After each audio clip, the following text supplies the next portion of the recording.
Hello, everyone, and today I want to speak about an important shift that happened in my life. The fact that I have been dismissed from my work in the university because of a post I wrote on Facebook. And the post is the following: the greatest surprise in a priest's life occurs on the day of his death, when he discovers that God is a woman, she's black and lesbian. Now, what was the meaning of this post?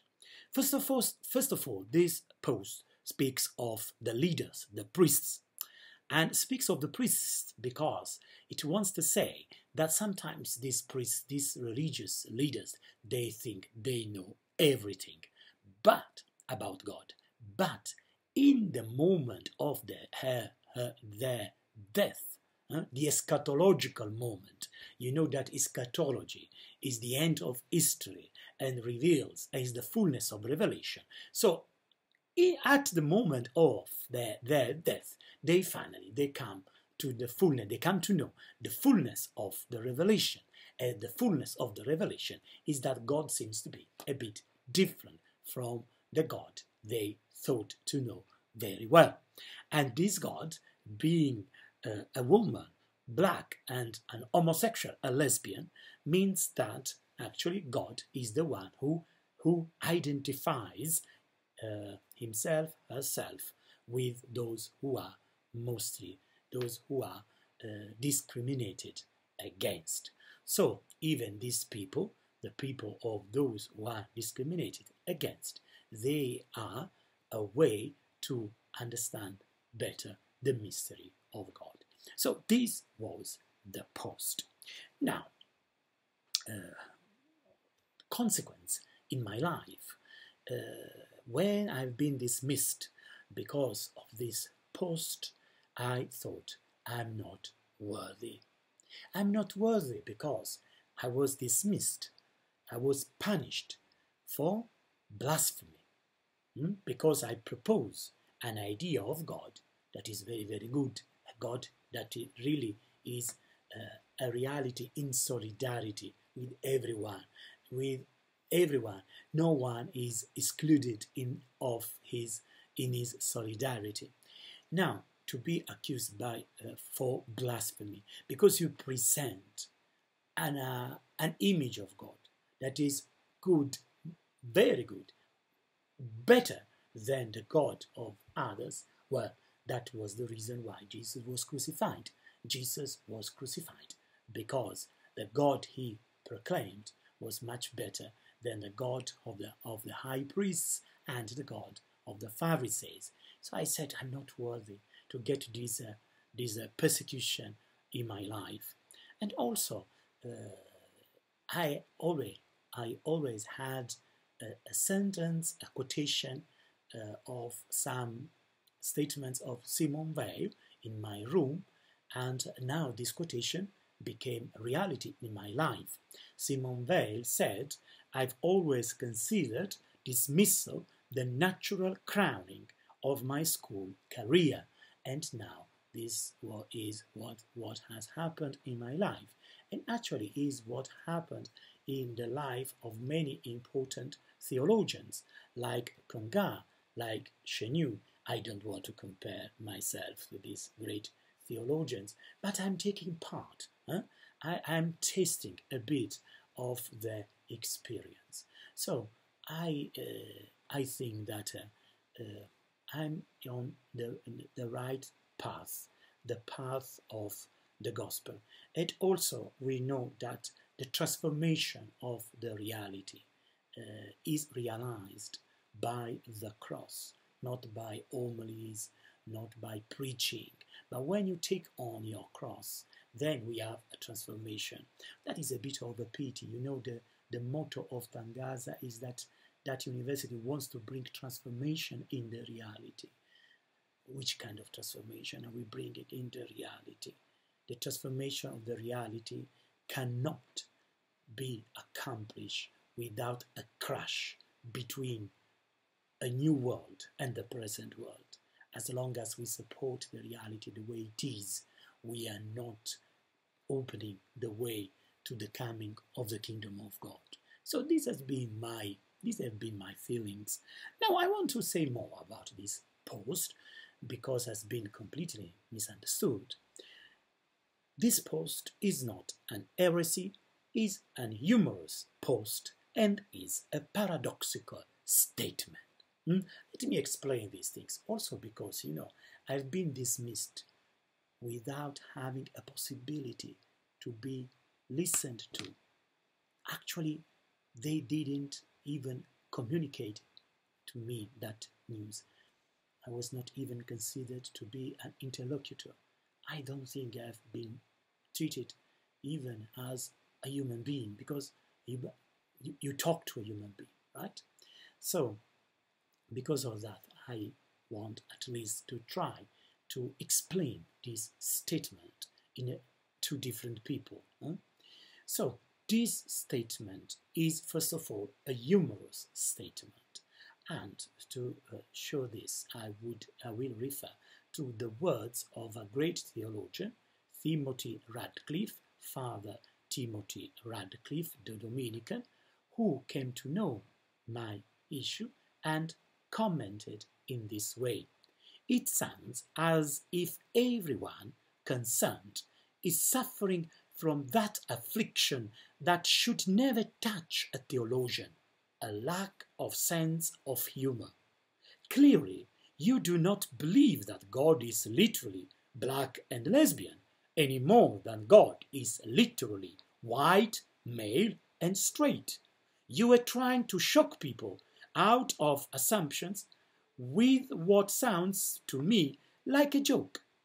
You must be a brave person to raise these questions in a difficult context, and I congratulate you on that. So, even Timothy Radcliffe perceived and explained very well the fact that was a humorous post. Then is not an heresy, as some in Tangaza thought. Why is not an heresy? Because I'm not an homosexual. I have never advocated homosexual practices. I have never placed the civil union of homosexuals and Christian marriage on the same level. So there is nothing heretic in what I teach.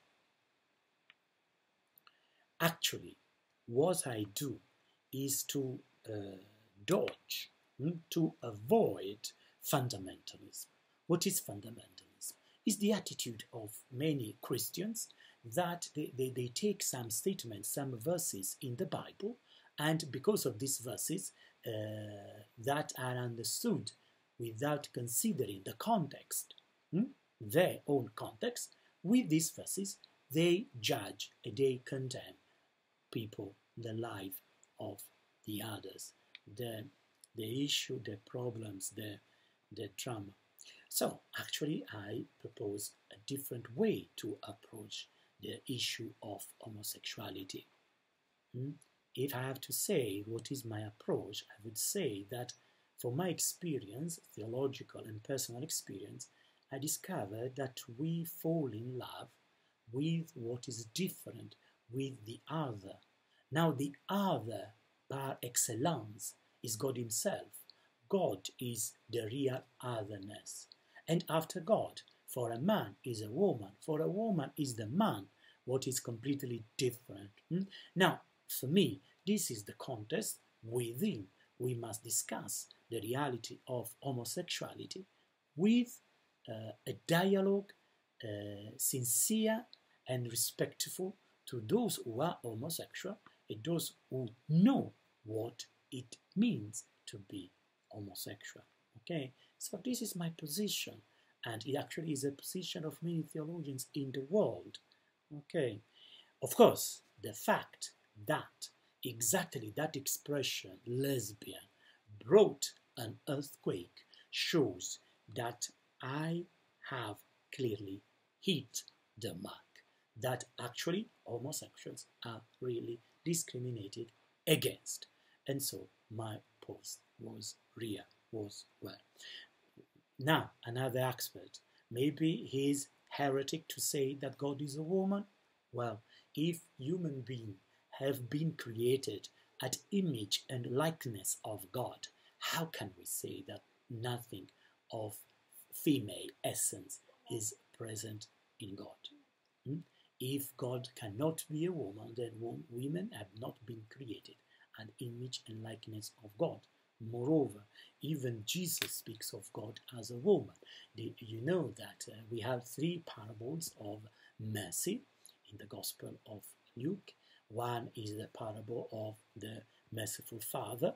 The other is the parable of the Good Shepherd. And then we have the parable of the woman that has lost a precious coin, and sweeping a house, she finds this coin and celebrates the discovery. Now, for Jesus, God can be a woman. But moreover, also from the magisterium, we have something interesting. Sometimes we forget one of the few things that have been taught by the Pope John Paul I in 1978 in the Angelus of the 10th September. John Paul I, he was Pope just for a month, scandalized the world, saying that God is our Father, even more, He is our Mother. So even that expression of seeing in God a woman cannot be considered to be heretic. The other aspect of my statement is that is a paradox. The language of paradox is very important in theology. So it's very, very strange that we don't understand that. The theologian that has spoken a lot of the paradox is Delubach. The paradox is the way, the pathway to the mystery, to a reality of God that we cannot perceive and we cannot express properly. That's why we use paradox. And paradox are very much present in the Bible, especially in Paul. For example, Paul, in the letter to the Romans, chapter 9, verse 3, says, "For I could wish that I myself were accursed and cut off from Christ for the sake of my brothers." So it's a paradox, because Paul say, "I wish God sent me to hell and saved the Israelites." God can never do that. It's a paradox, okay? Again, in the second letter to the Corinthians, chapter 5, verse 21, he says, "For our sake, God made Christ to be sin." Even that is a paradox. How can we say that Christ, the Son of God, is a sin? It's a paradox. We could never accept that. Now Pope Francis continued on that line, because he took that verse on the second letter to the Corinthians and he paraphrased it. I will read you what he wrote, what he said in the Angelus of the 14th February 2021.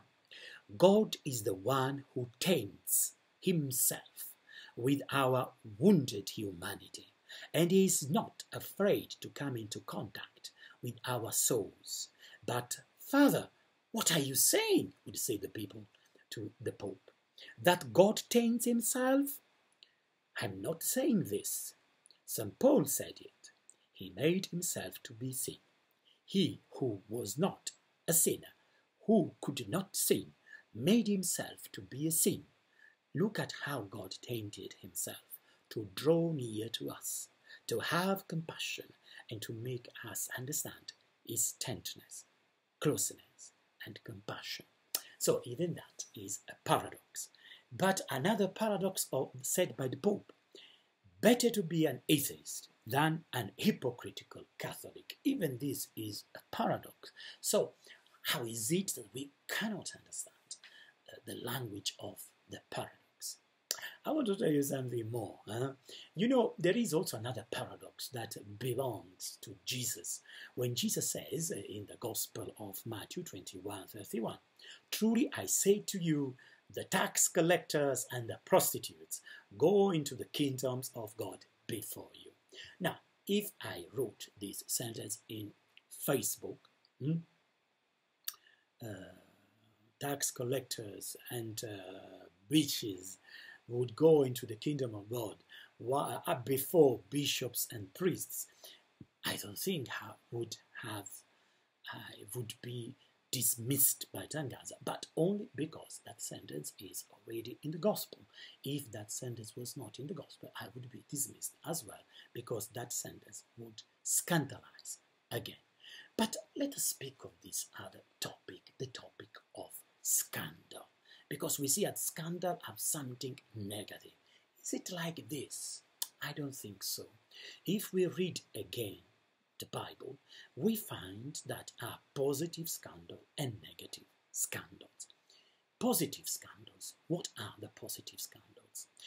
In the Gospel of Luke, during the presentation of Jesus in the temple, Simon says of Jesus that he is a stumbling block. Even Jesus, when in front of facing the disappointment of John the Baptist, will say, "Blessed are those who are not scandalized by me." And even Paul speaks of the cross of Jesus as a scandal. So there is a good scandal, and that is the scandal of the love of God.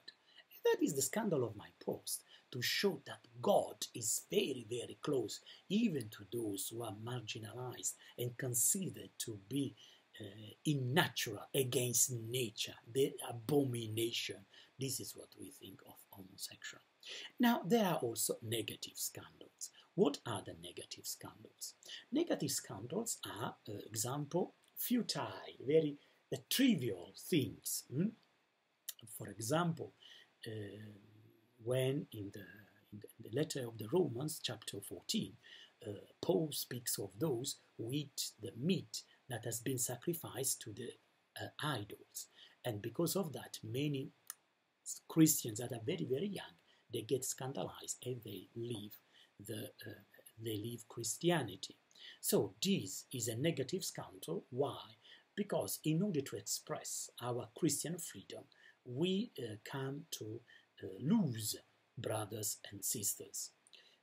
Okay, maybe also I scandalize somewhat this, because if this post come to the ears maybe of some bishop, all Tangaza will be discredited. So some bishop that is very, very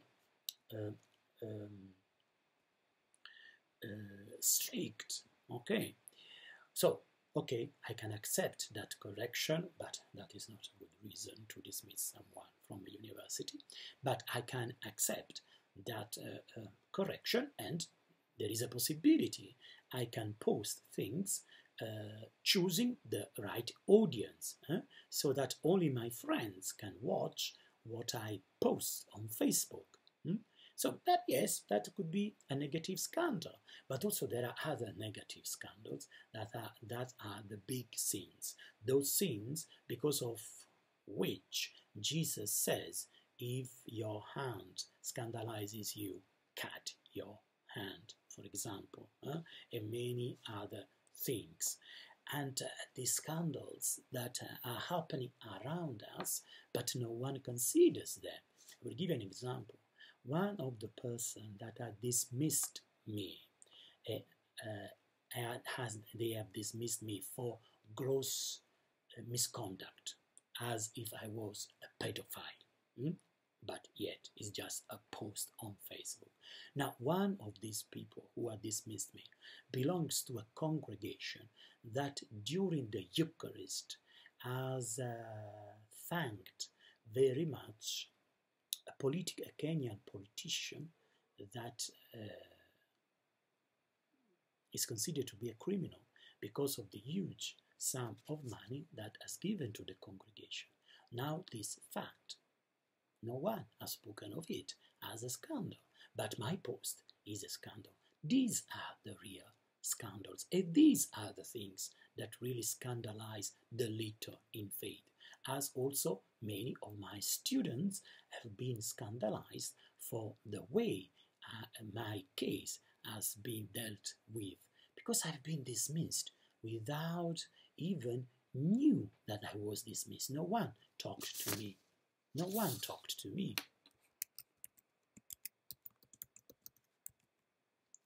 And I was not even given a possibility to reply, to be listened to.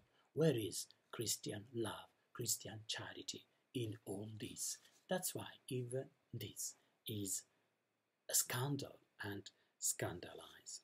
Okay, others say this pause is a pause for other continents and not for Africans. But we live in a globalized world. Africans, they come in touch with what is published in Europe, and in Europe we see what is published in Africa and in America and in Asia. We don't live anymore isolated in our reality. And also why we should consider African seminarians to be more stupid, less intelligent than seminarians in other countries. When two women, two very important women, who are related with linked, bound to Tangaza, read my post, they understood it very well, so much so that they said, Marangi, you had to add also that God is disabled, because even disabled are discriminated. So as we can see, our students, they are less stupid than we think. Actually, what I've been teaching in Tangaza has really been a Catholic theology. Catholic means whole.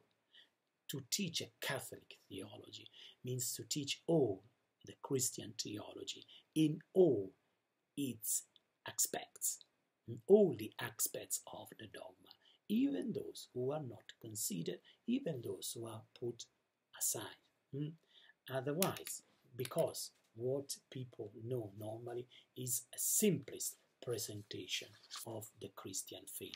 So this is the real theology. To teach theology is to stimulate the critical thinking of our student. To teach theology is not to do indoctrination. It's good in university to have a plurality of theologies within the one faith. This is the reality. Now, the fact that I'm leaving Tangaza means that in Tangaza there will be less freedom than before. And once you remove all your interlocutors, who will you argue with? Who will pose question? There will be less discussion, less debate, and those who will pay consequences will be our students. Anyway, I consider this event to be another way of teaching, because our first teaching is the testimony of our life, and be persecuted for the God of Jesus Christ that is better than the way we think of him, to be persecuted in the name of this God, and to show courage facing this persecution and fighting for justice, I think is another way to continue my teach. Anyway, my life was very, very too full of things, teaching in Tangaza, research, deep sea. Now I will have more time for my research, and I will continue to teach in a place where there is more freedom, for example, publishing more videos on Facebook.